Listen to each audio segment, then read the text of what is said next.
តើអ្នកធ្លាប់ឮរឿងរ៉ាវអំពីព្រះពុទ្ធរូបរស់ដែរឬទេតាមរឿងរ៉ាវដែលបានដំណាលមកថាកាលពីឆ្នាំ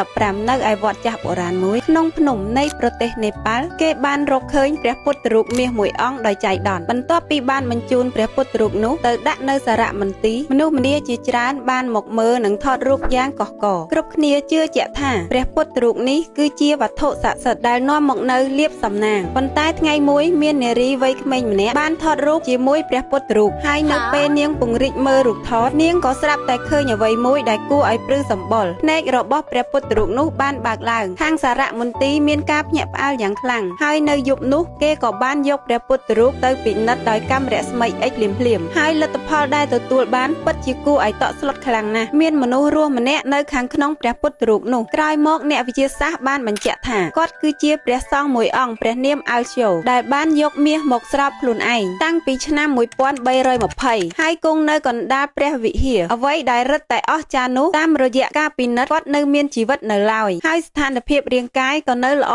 ជាងការស្មានទៀតផងគ្មាននរណាម្នាក់អាចពន្យល់បានទេថាតើគាត់អាចរស់នៅបានជាង1000ឆ្នាំដោយមិនបរិភោគអាហារនិងទឹកបានដោយរបៀបណាដើម្បីកុំឲ្យមានការខូចខាតដល់ព្រះពុទ្ធរូបខាងសារមន្ទីរបានសម្រេចចិត្តមិនវះកាត់និងពិនិត្យឡើយហើយទុកឲ្យព្រះរស់អង្គនេះសម្រាកនៅក្នុងសារមន្ទីរដូចដើម